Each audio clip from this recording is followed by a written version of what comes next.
we'll start. Etymology of English. And this is from, it's etymology.com. English, people of England, the speech of England, Old English, contrasted to Danish, Frenish, etc., from Engel, plural, the Angles, the name of the Germanic groups that overran the island in the 5th century, supposedly so called because Angel, the land they inhabited on the Jutland coast, was shaped like a fishhook.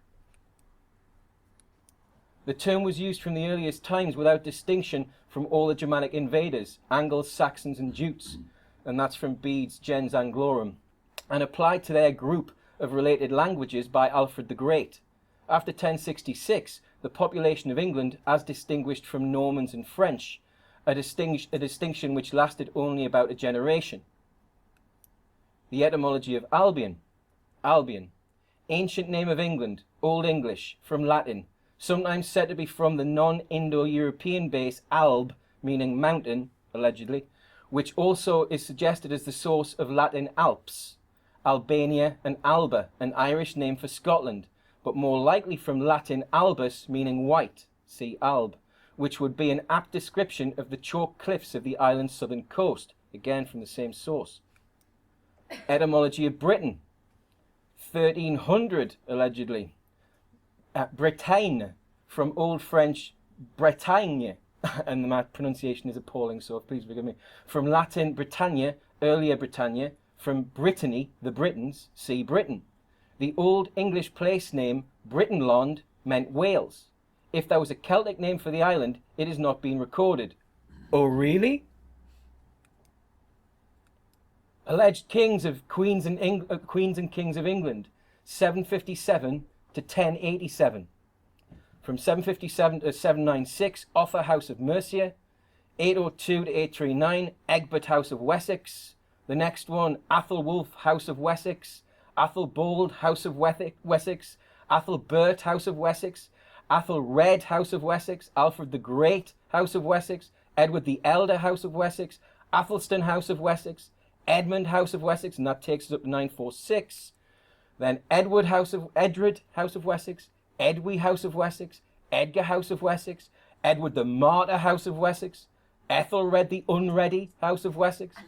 Edmund Ironside, not in a chair, I don't think, House of Wessex. King Canute, now you have to get that right, it's very easy not to. King Canute, House of Denmark. And this takes us up to 1035. At 1035 to 1040, Harold I Harefoot, House of Denmark. 1040 to 1042, Arthur Canute, House of Denmark. 1042 to 1066, critical year, Edward the Confessor. 1066, same year, Harold II, back to the House of Wessex. And 1066 to 1087, William the Bastard, the House of Norman. And that was his real name. He called himself that. Everybody called himself that. But if it had been taught in schools, or rather the prison camps where they program our children to be compliant robots and psychopaths, if they taught them that, if they taught us all that, we would have had a completely different idea of exactly what happened in 1066. William the Bastard, on his deathbed after falling from a horse, he made an act of contrition. He apologized to all present at his death for the genocide that had been perpetrated and sponsored by the Church of Rome to wipe out all of the indigenous peoples on these lands who had any knowledge or recollection of the real past, which had all but been destroyed. But thankfully, quite a bit of it survived. Historia Ecclesiastica, Gentis Anglorum, by the Venerable Bede. This is one of the most quoted historical documents, and it's one of the oldest. He lived from 673 to 735, and he lived over the Tyne from where I am currently based, in Jarrow. Quote, Britain, an island in the ocean, formerly called Albion, is situated between the north and west, facing, though at a considerable distance, the coasts of Germany, France and Spain, which form the greatest part of Europe.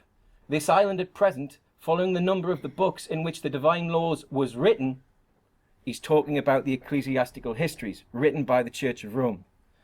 Well, it contains 5 nations, the English, the Britons, notice the distinction, Scots, Picts, and Latins, each in its own particular dialect, cultivating the sublime study of the divine truth. The Latin tongue is, by the study of the scriptures, become more common to all the rest. At first, this island had no other inhabitants but the Britons, from whom it derived its name, and who, coming over into Britain, as is reported, from Amorica, that's Brittany, possessed themselves of the southern parts thereof. And the source is the new version of Free the Planet, selfrealization.com. Although obviously it wasn't posted there first. Okay, this is the Historia Britonum by Nennius, circa the year 830, and this is a version translated by an Oxbridge historian and translator called J.A. Giles. Quote, "The island of Britain derives its name from Brutus, a Roman consul. Its inhabitants consist of 4 different people: the Scots, the Picts, the Saxons, and the ancient Britons." Where's the 5th gone? This is after Bede. It is fertilized by several rivers which traverse it in all directions, to the east and west, to the south and north, but there are 2 preeminently distinguished among the rest, the Thames and the Severn, which formerly, like the 2 arms of Britain, bore the ships employed in the conveyance of riches acquired by commerce. The Britons were once very populous and exercised extensive dominion from sea to sea. Now, before we just continue here. So this is prior to the 9th century. This is a revered history of Britain, and he's saying that through commerce, the Britons, they brought in untold wealth in commerce. Well, weren't we told at school that we were just a bunch of savages who were civilized by the Anglo-Saxons, and we had no laws, no equity, no justice? It was just a free-for-all. Oh, I certainly was. This is the Irish version of Historia Britonum. Quote, "I have taken pains to write certain fragments, and I am Nenamnis," it's another version of Nennius, "a disciple of Eulodarch, because the folly of the ignorance of the nation of Britannia have given to oblivion the history and origin of its first people, so that they are not commemorated in writings nor in books. But I have brought together the histories that I found in the annals of Rome, out of the chronicles of the learned saints, vis-a-vis Isidora, Jerome, and Eusebius, in the annals of the Saxons and the Gaels, and what I discovered from the tradition of our own old men. Numerous are its cares or cities, innumerable its raths or forts and its fortified castles. 4 races inhabit the island of Britain: the Gaels, the Cruithnac Picts, the Britons, and the Saxons. Again, the Latins are missed out. The Britons at first filled the whole island with their children, from the Sea of Icht to the Sea of Orc, both with glory and excellency." Now this document, this is one of the most suppressed documents of all time, the Brut Tissilo, also known as the Chronicle of England, or the Chronicle of Britain, or the Britons. And this again, it's a translation from an Oxford historian. So, and as we go on, you'll see the plethora of deceptions or omissions or mistakes, depending on which way you want to look at it. Quote, "Britain, the best of the islands, which used to be called Albion, the White Island, situated as it is in the Western Ocean between Frank and Eredon," that's France and Ireland, "extends 800 miles in its length and 200 in its width, and whatever men must needs use, it supplies them in unfailing plenty. And with this, it is full of numerous wide-spreading plains and noble hills and havens, to which from overseas come foreign products in great variety. And there are also in it forests and thickets full of various kinds of animals and wild beasts, and many swarms of bees gathering honey among the flowers. There are with this fair pastures at the front of the windswept mountains, and bright clear springs. And further, there are lakes and rivers full of various varieties of fish. And so it is peopled by 5 nations: the Britanniat, the Normandiad, the Saxons, Saxons, and the Picts. That's the Picts. And the Isigotide. And it escapes me at the moment, but it's the one that I mentioned before, the race. And all of these, there's a B missing there. And all of these, the Britanniad were the first to settle it, from Morid, the Channel, as far as the Sea of Eredon, the Irish Sea, until the vengeance of God came upon them for their sins. Well, it's another monk talking. But again, there's another story attached to that, which is all part of a different seminar, And I may touch on it later in the Q&A because some serious shit's gone down on these islands. Okay, so now we come to the triads of the Isle of Prydain. Can you remember any of those historians talking about Prydain? No. And these triads, they predate all of those historical works, because these are the triads of the bards, who were supposedly the Welsh bards, but they were really the Britons, the British bards. The bards were the conveyors of the knowledge and the wisdom that was handed down from generation to generation when things were not committed to paper for fear that people would lose the memory of them.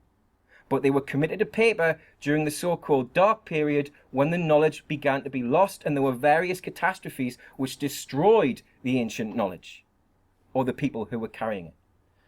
1. There were 3 names given to the Isle of Prydain. Before it was inhabited, it was called the Seagirt Greenland. Later, it was called the Honey Island. The people formed a tribe called the Cymry on the Isle of Prydain after Prydain ap Aed the Great. And no one has any right to it but the tribe of the Cymry, for they first took possession, and before this time there were no persons living on it, but it was full of bears, wolves, crocodiles, and bison. Talking about the Welsh there. Probably the most ridiculed and oppressed nation on these shores in recent times. And this is because the key to the history of these lands lies in the history of the Cambrians, as they were formerly known, the Welsh, the Cymry. Okay. 2. There were 3 primary divisions of the Isle of Prydain: Cymru, Lugria, and Alban. Sound like Albion? The rank of sovereignty belongs to each of the 3 under a monarchy and voice of the country. They are governed according to the regulations of Prydain, and to the nation of the Cymry belongs the right of establishing the monarchy by the voice of the country and the people, according to rank and primeval right under the protection of such regulation. Royalty ought to exist in every country in the Isle of Prydain, and every royalty ought to be under the protection of the voice of the country. Therefore it is said, the country is more powerful than the Lord. 3. There are 3 pillars of the social state in the Isle of Prydain. They are the voice of the country, royalty, and judicature, according to the regulation of Prydain. 4. There are 3 pillars of the nation of the Isle of Prydain. The first was Hugh the Mighty, who brought the nation of the Cymry first to the island of Prydain, and they came from the summer country, which is also called Defrobani, the Summerland, or Atlantia. And they came over the hazy sea to the Isle of Prydain, where they settled. The second was Prydain, who first organized a social state of sovereignty in the land of Prydain. For before that time there was no justice but what was done by favor, nor any law except that of superior force. The third was, and this guy is probably the most amazing of all the hidden British kings. The third was Dyfnwal Moelmud. That's Daniel the Bold, translated in modern language. For he first made arrangements respecting the laws, maxims, customs, and privileges of the country and the tribe, and by these reasons they were called the 3 pillars of the nation of the Cymry. 5. There were 3 social tribes of the Isle of Prydain. The first was the tribe of the Cymry, who came to the Isle of Prydain with Hugh the Mighty because he would not possess a country and lands by fighting and pursuit, but by justice and tranquility. The second was a tribe of Lugrians, who came from Gascony, and they were descended from the tribe of the Cymry. The third were the Brythons, who came from Amorica, and were descended from the tribe of the Cymry. These were called the 3 peaceful tribes because they came by mutual consent and tranquility. And these tribes were descended from the primitive tribe of the Cymry, and all 3 tribes had the same speech. This was one nation with many different clans and 3 different sovereignties, all coexisting without war, without conquest, and without tyranny. 6. There were 3 refuge-seeking tribes that came to the island of Prydain, and they came under the peace and permission of the tribe of the Cymry, without arms and without opposition. The first was a tribe of Caledonians in the north. The second was the Irish tribe, who dwelled in the highlands of Scotland. The third were the people of Galadan, who came in naked, that's Holland, the Low Countries, who came in naked vessels to the Isle of Wight when their country was drowned, when they had land granted, where they had land granted to them by the tribe of the Cymry. They had no privilege of claim in the island of Prydain, but they had land and protection assigned to them under certain limitations. And it was stipulated that they should not possess the rank of native Cymry until the 9th of their lineal descendants. 9 generations down, they became natives of Britain. 7. There were 3 invading tribes that came to the island of Prydain and who never departed from it. The first were the Coranians, who came from the country of Powell. The second were the Irish Picts, who came to Alban by the North Sea. The third were the Saxons. The Coranians were settled about the river Humber and the shore of the German Ocean. The Irish Picts are in Alban, about the shore of the Sea of Denmark. The Coranians and the Saxons united, and by violence and conquest brought the Lugrians into confederacy with them, and subsequently took the crown of the monarchy from the tribe of the Cymry. I think one of my favourites is about to come up, and you'll see why. No, it's not this one. There remained none of the Lugrians that did not become... Oh, it is this one, sorry. There remained none of the Lugrians that did not become Saxons, except those that are found in Cornwall and the Comot of Canaban in Dara and Benicia in this period. In this manner, the benevolent tribe of the Cymry, who preserved both their country and their language, lost the sovereignty of the island of Prydain on account of the treachery of the refuge-seeking tribes and the pillage of the 3 invading tribes. What this means is, Michael of Benicia, I chose that because that's where I was born. That's where I currently live. It's where I've lived for large parts of my life. I'm a Geordie by another word, but I'm a Benician in ancient terms. And the Benicians, or rather the inhabitants of Dara and Benicia, were the only ones who did not succumb to the conquest of the Saxons. The only ones in the territory of Lugria. Okay? History of Britain from the Flood to AD 700. Compiled by the various ancient records by Richard Williams Morgan. Has anyone heard of this work? Well, neither had I until Michael of Elmet, who's not here yet, found it on the internet last year. And it's an amazing work. It's, again, one of the most suppressed works of all time. Okay. Quote, the notions so sedulously inculcated, first by the pagan, then by papal Rome, that all nations except the 2 occupying the little peninsulas of Greece and Italy were barbarians, may be now classed among the obsolete impositions on medieval credulity. It must at the same time be conceded that the Roman polity did not commence with the first Latin authors, whose date is barely a century before Julius Caesar, that would be 54 BC around about, and that the refinement of the prehistoric age, which could produce an Iliad, was something very wide indeed from a myth. Everything we've been taught as a myth was based on what happened. It was based on the Bard's Triads. The Trojan descent of the Britons has been assigned the place to which it is substantially entitled in this history. It solves the numerous and very peculiar agreements in the social and military systems of prehistoric Britain and Asia, which would otherwise remain inexplicable. It has always been consistently maintained by native authorities, and by extending the circle of researchers, it is found to receive ample and unexpected confirmations from the earliest documents of Italy, Gaul, Britannia, Spain, and even Iceland. It's at this point that I should say that, to my great surprise, and yet it made perfect sense, who is Prydain? Where did the name come from? Obviously you can see Prydain, Britain, it has a similar sound, you can see how it would change over the years, but who was Prydain? On equally solid grounds of evidence, the social state of Britain has been described as from its first settlement by Hugh the Mighty, again this is confirming what we've already read in the more ancient texts, that of a civilized and polished community, had no other monument of Cymric antiquity but the Code of British Laws of Mulmitius. He says BC 600, but it was actually BC 400, around about then, which still forms the basis of our common or unwritten law, descended to us. We could not doubt that we were handling the index of a civilization of a very high order. In such a code, we possess not only the most splendid relic of pre-Roman Europe, but the key to all our British, as contradistinguished from continental institutions.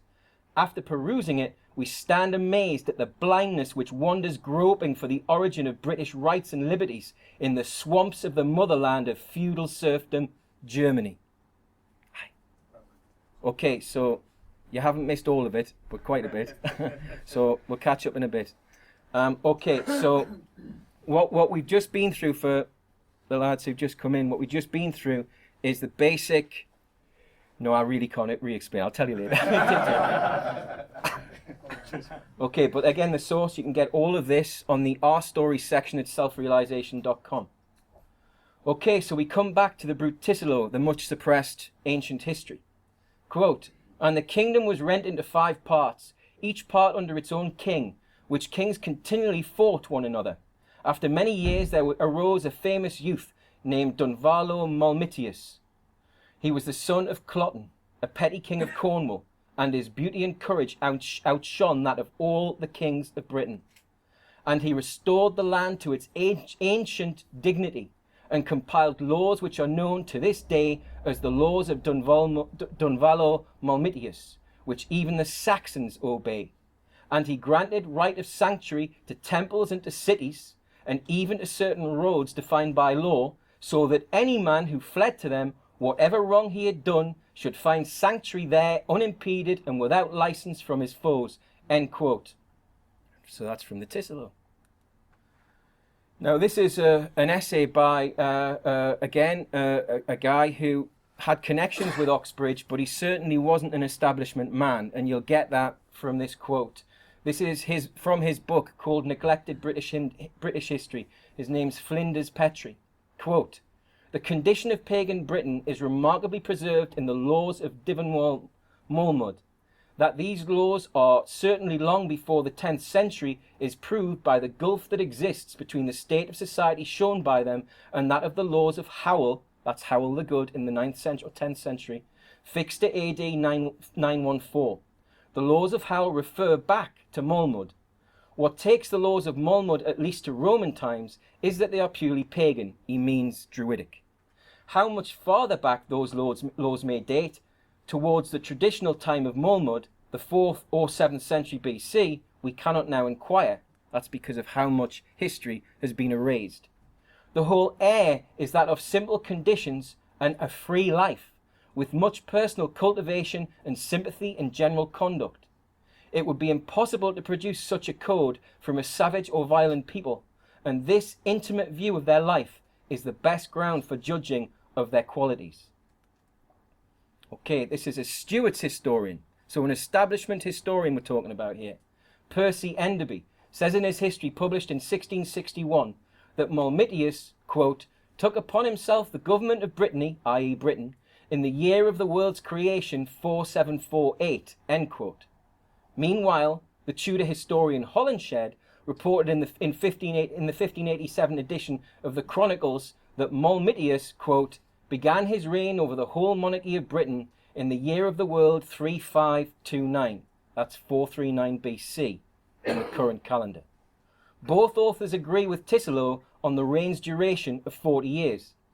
Given that the foundation of Rome was in 753 BC, Malmitius's reign was 439 to 399 BC. This is right for Malmitius's son Brennus to be the enemy commander at the sack of Rome in 390 BC and to be named as such by the Roman historian Livy. I haven't found that source yet, but everything that I'm presenting backs all of this up, everything. So what we're talking, let's just recap here. We're talking about the sack of Rome by the son of Malmitius, the ancient creator of the British common law system, which still, though hidden from view, exists today. It's never been repealed. It couldn't be repealed because it requires a convention of the people. It cannot be repealed by any so-called government, especially a government of usurpers, pirates, and genocidal maniacs.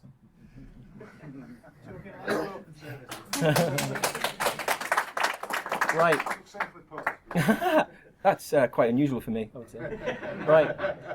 The Ancient Laws of Cambria, William Probart, circa 1823. Quote, "These triads are remarkably curious and interesting.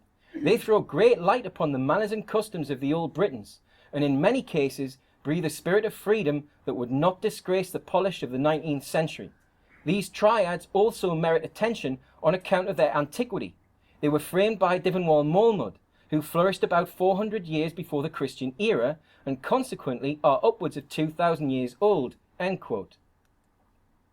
Now, before I come to the Mamertine laws, I'm just going to come back to that question of why were these islands named Britain but originally Prydain? Prydain. Why were they named that? Who was Prydain?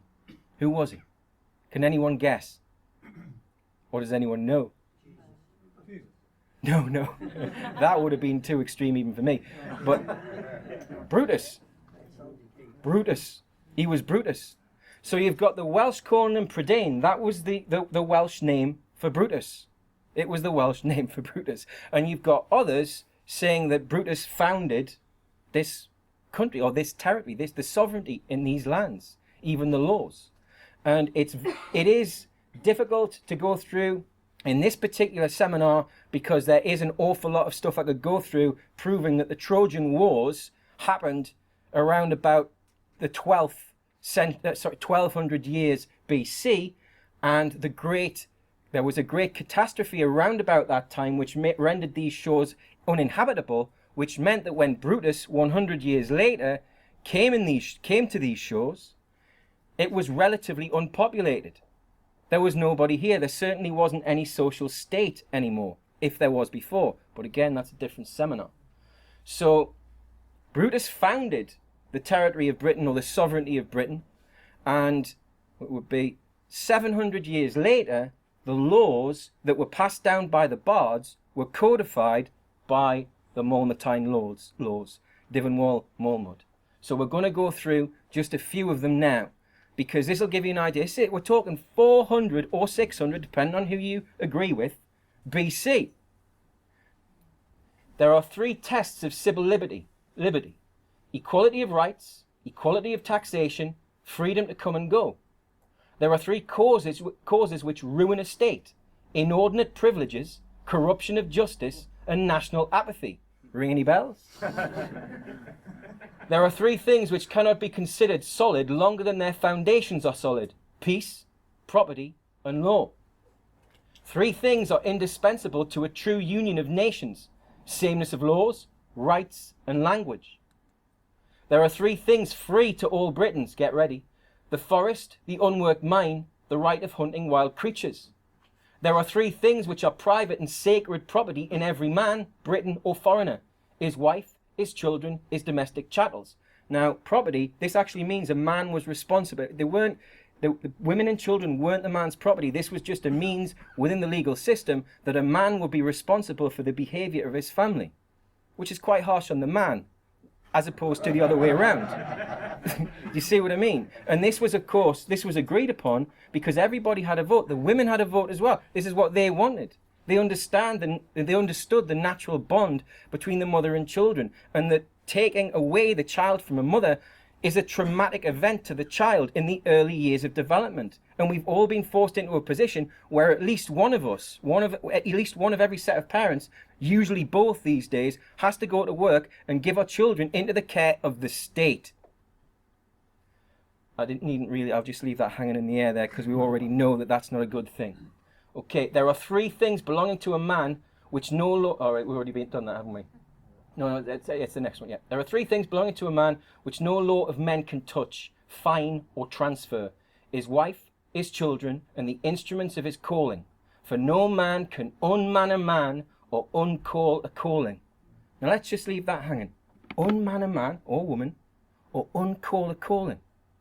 What have they tried to do to men and women? What have they done? They've unmanned us. They've taken away, or rather they've brainwashed us into believing that all the things that we should be doing, we shouldn't be doing. That we should just comply, that we should seek to fit in, instead of resisting tyranny whenever we come face to face with it, because that, believe it or not, is exactly what the British tribes and British nations were known throughout the world for doing. There are three persons. Is that a legal fiction? Is it? No. They're talking about men and women. They're not talking about a legal fiction. There are 3 persons in a family exempted from all manual or menial work: the little child, the old man or woman, and the family instructor, the tutor, the educator, the real educator. There are 3 orders against whom no weapon can be bared: the herald, the bard, and the head of a clan. There are 3 of private rank against whom no weapon can be bared: a woman, a child under 15, and an unarmed man. There are 3 things that require the unanimous vote of the nation to effect. This really is my favourite: the deposition of the sovereign, the introduction of novelties in religion, and suspension of law.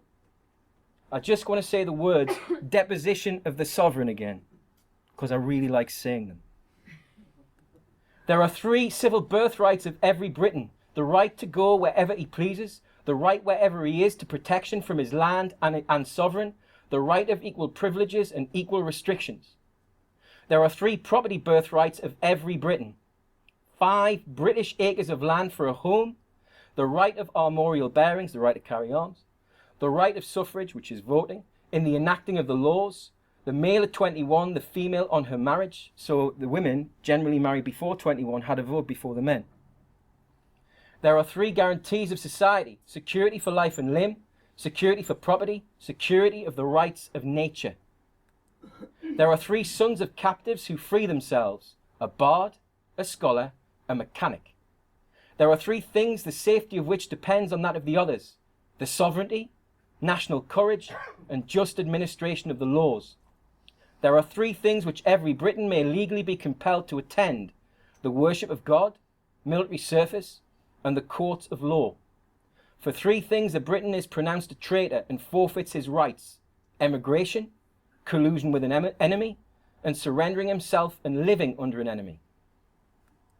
There are 3 things free to every man, Briton, or foreigner, the refusal of which no law will justify: water from a spring, river, or well, firing from a decayed tree, a block of stone not in use.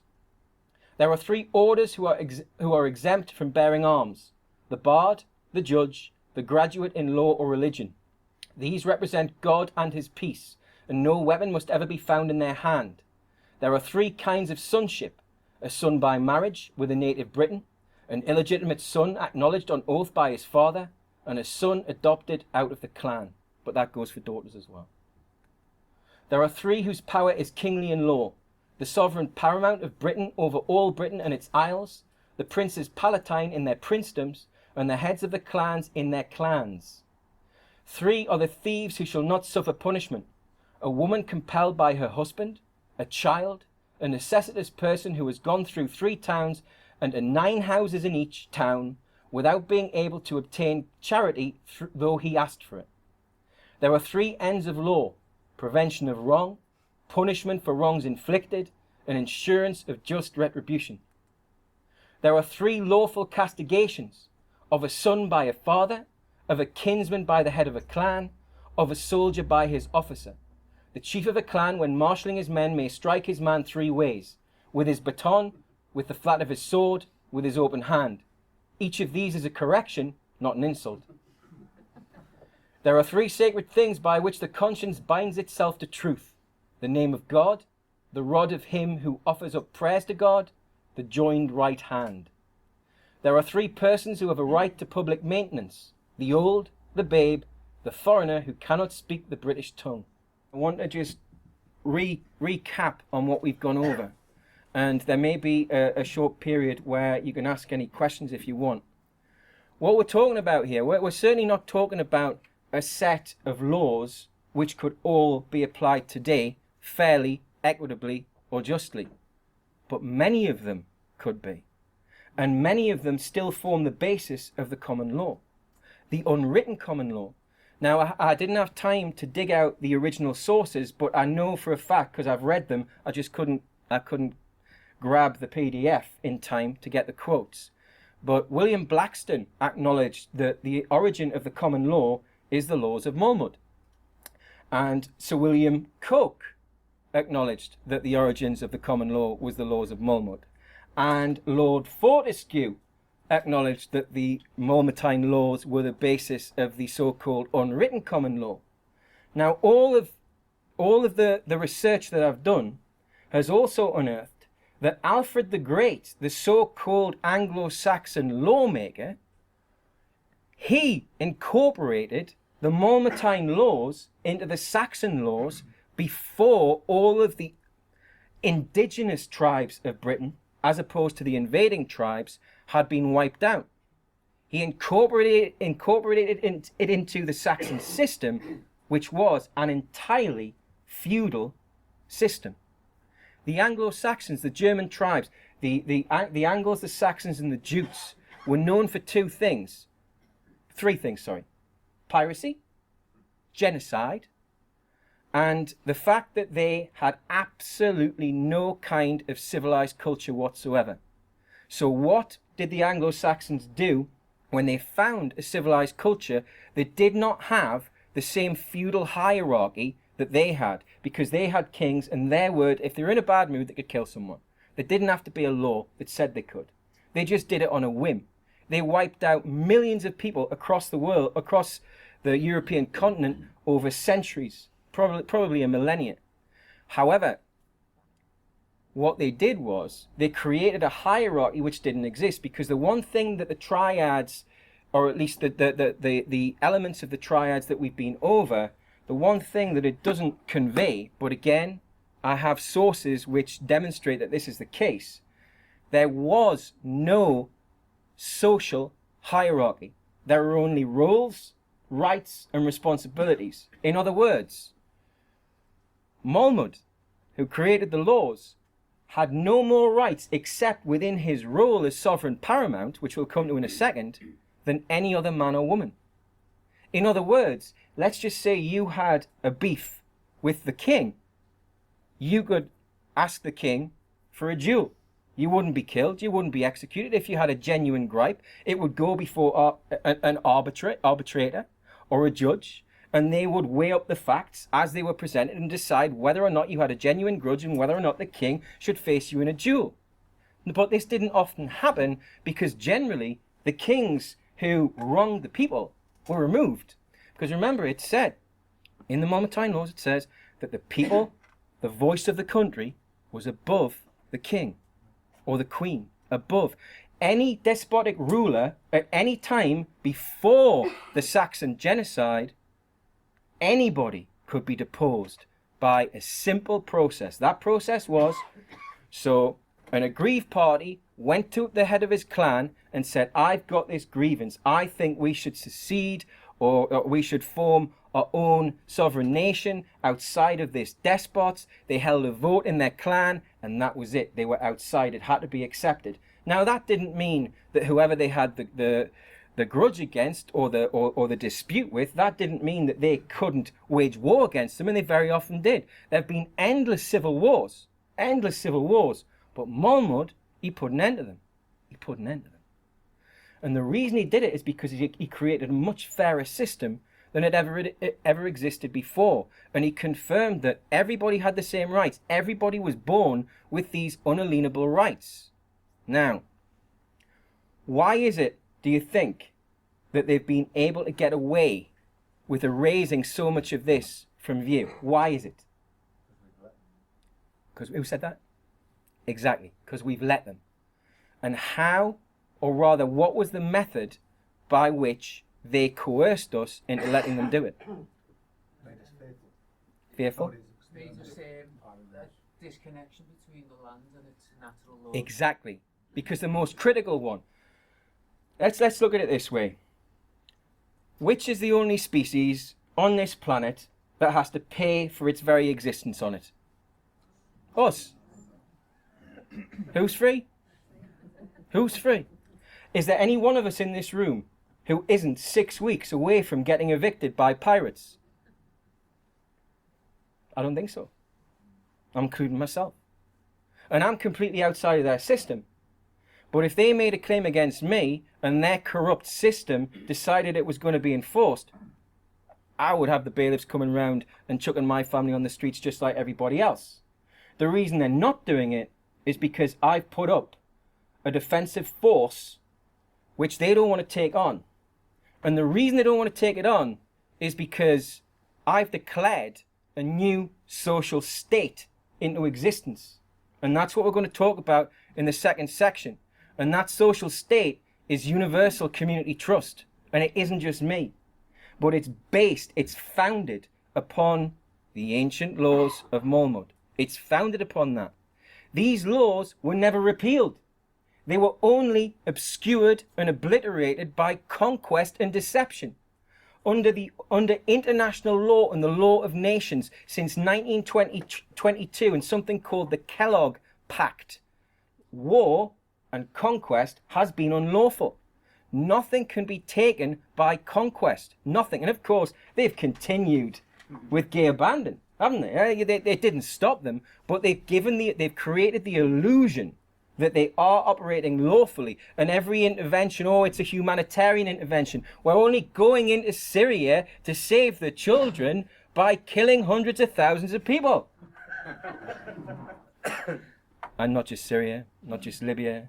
And of course, I'm sure many of you already know that what Gaddafi was doing, as opposed to wiping out his people, was granting them back, because they've been taken from him, the unalienable rights that everybody has, greening the desert, giving away money so everyone could acquire their own home. It couldn't be taken away from them, giving them free energy.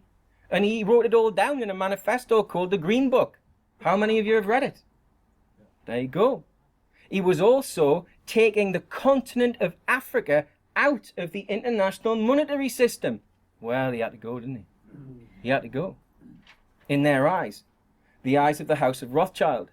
And just in case any of you aren't aware, it's provable. Again, selfrealization.com, just search for Rothschild and you'll get a load of documents which demonstrate beyond doubt that in 1815, Nathaniel Rothschild took control of world trade, the Bank of England, and the crowned heads of Europe and the Vatican, because they all were hocked up to their eyes, and there was a stock market crash that he created by walking into his usual spot in the stock exchange. Everyone turned to him because they knew he had control over the flow of information, and he would have word about whether Wellington or Napoleon had won the Battle of Waterloo. And he walks into the stock exchange ashen-faced, forlorn, and starts selling everything. Sell whatever price you get. Everybody else did the same. Secretly, while this is happening, he's got his minions buying up for a song everything. He took control of the East India Company, the East Africa Company, the Virginia Company, which was what America was effectively the Virginia Company.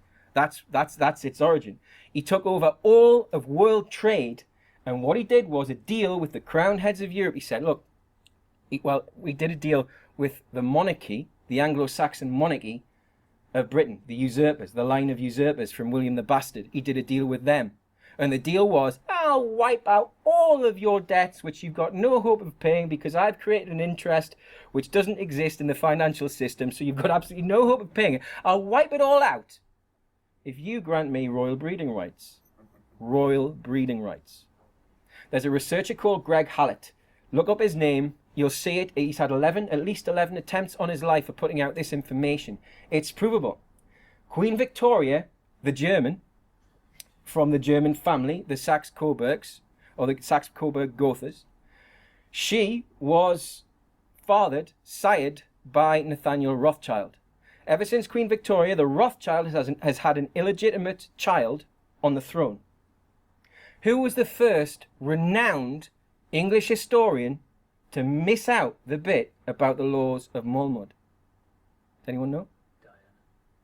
The first British historian, first so-called renowned British historian. Winston Rothschild.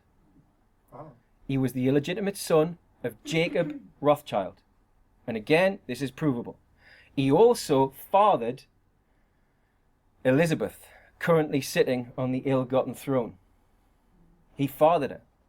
And the reason he fathered her is because during a very chaotic period for the monarchy in the 1930s or the 1920s or throughout that time, actually the whole of that part, at the early part of the 20th century, there'd been terrible feuding within that family. And what happened was there was one king who was incompetent, and there was another king who they thought was mad, and there was another one who they didn't know which way it would go. Would he turn into a tyrant, or would he be too benevolent? And the Queen Mother, the woman allegedly the mother of Elizabeth, her name escapes me at the moment. Say again? Bowes-Lyon, Mary Bowes-Lyon. She decided that she didn't want to be married to the king and basically nicked off to France, where she lived out her days. But in the early part of her life, because she was a naughty child apparently, and her governess was constantly scolding her, the minions went to Ireland and they pulled a child who looked exactly like her out, and they paid the family off, and she was called the Whipping Boy. And the Whipping Boy is the one who took the place of the real Queen Mother, and she was the maid. She was the maid of the royal court. But then she became the Queen Mother and gave birth through artificial insemination, the very first of its kind, by Winston Churchill. So there'd be another Rothschild on the throne, because there wasn't another alternative at the time. Say again? You said Winston Churchill. Winston Churchill was an illegitimate Rothschild. Now, what did Winston Churchill do? He waged war every chance he had. They built him up to be a hero. What about what he did to the German people? What about the slaughter? Was it Dresden? Where they carpet bombed when there was nothing, no military targets even worth taking out, just to destroy more people. And Churchill, being the first renowned historian, to not include in his history the laws of Mulmud. That to me is evidence, if Churchill was the illegitimate child of Rothschild, that the House of Rothschild has been systematically erasing all trace of the real unwritten common law of these lands. Now, that being the case, when you trace it back, you see, well, that's only what the Catholic Church was doing from the time that they sponsored the Norman genocide, and by the end of William the Bastard's reign, they'd wiped out all the indigenous tribes. There was nobody with this knowledge anymore. But secretly, the Druids fled to the Western Isles of Scotland and Ireland, and they hid, sometimes in caves, but they buried the knowledge. They buried the manuscripts. But their forebears, their forefathers, they'd recorded this on megaliths, and they're all around this country. There's something called the Gosby Stone. The Gosby Stone records the Great Catastrophe, which was, I believe, 1122 BC, around about a century before Brutus and the Trojans came here to settle.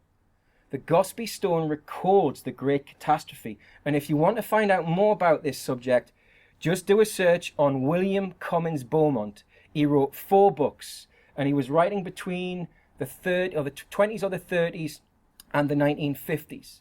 Now, I'm sure quite a few of you have heard of Immanuel Velikovsky and his theory of the Great Catastrophe really causing the flood, that there are certain parts of the original scriptures, the Bible by another name before it was bastardized, that are historical records of the Great Catastrophe and the migrations. Now, everyone assumes that the people who settled here, they actually came from the south. They came from warmer climes to the north, or they came from the east. Well, they did. But the tribes that came from those parts, they originated here on these islands. And I'm winding up this hour by I'm encouraging you to go and research this subject, because Comyns Beaumont puts forward a thesis that all of the so-called biblical times chronicled in the scriptures took place on these shores prior to the Great Catastrophe. And then the tribes, because the land was underwater, those that weren't wiped out, they migrated until the land recovered. But it was he who was first back had first claim. And those who came back were those who descended from these shores, which is why that's the explanation of the 3 peaceful tribes of the Cymry coming and settling here again. It wasn't just random. It was, well, let's go and see what's over there. You know, let's check out this Western Isle. That sounds interesting. Going back home. Going back home. Otherwise, how could they have the same tongue? Has anyone got any questions about any of it? Is it the Colbrian language? The Colbran alphabet. Yeah, alphabet. The Colburn alphabet was that's another reason why the Welsh history has been obliterated, because the Colburn alphabet was the alphabet that created the original words on the megaliths and in the writings of the bards. It was also used in America 3,000 years ago. They were trading with America. They weren't warring with them or conquering them. They were trading. They could speak Welsh, basically. They could speak Welsh. Now here's another thing. Has everyone seen The Lord of the Rings? Yeah. Look at the writing and the manuscripts in the second part of Lord of the Rings. Look at the manuscripts and you'll see a strange form of lettering. Then do a search for pictures of the Colburn alphabet and you'll see that what Tolkien committed to paper in his sketches was the Colburn alphabet.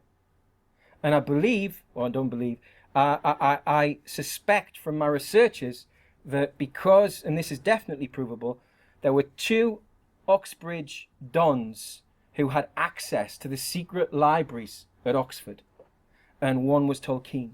Now Tolkien, my understanding of Tolkien and the Lord of the Rings is he was telling the story of the descent into darkness of the most civilized society which had decayed into utter evil and shadow, and that was the land of Atlantis.